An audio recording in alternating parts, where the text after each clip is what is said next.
Realized I liked girls when I was 12. I was worried that being gay was wrong, like I didn't really know very much about it. So I went on the internet and I found a lot of content explaining what a lesbian is, what bisexual means, with that, what transgender means. I started having mental health issues. It got worse in 10th grade.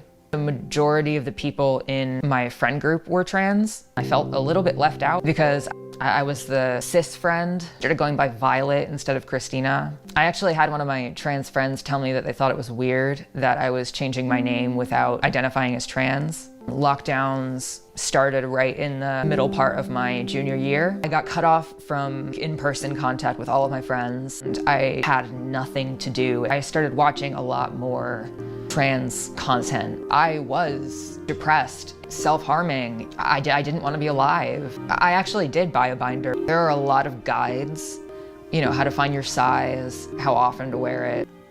It hurt really, really bad.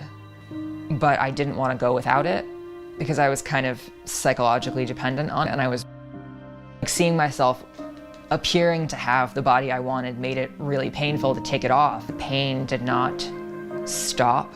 I eventually had to quit my grocery store job because of the shoulder injury that was caused by binding. Now, I still can't lift heavy things. It sucks. I flip-flopped back and forth a lot before coming out as non-binary, agender. Initially, I didn't want testosterone. I only wanted surgery. I thought that would help me reach my genderless body goals. But old peer had been on testosterone for a few months, and I was really jealous of how deep their voice had gotten. Maybe I do want testosterone, like maybe I do want to go down that route.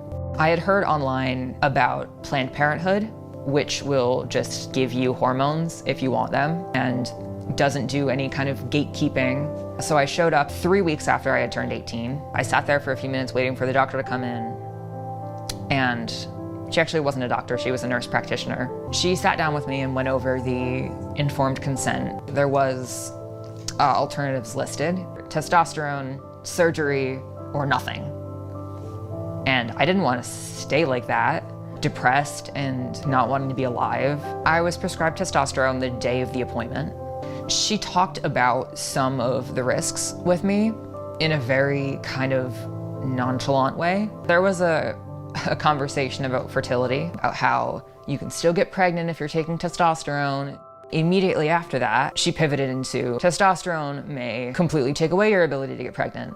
I did know that clitoral growth was a possibility. I was not informed as I would like to have been, I guess.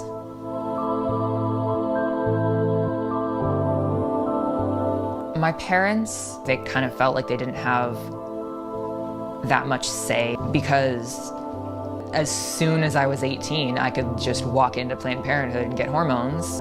Everywhere they looked online was telling them, if you don't affirm your kid, then you don't love them. Testosterone felt like you would imagine an antidepressant would feel in an ideal world.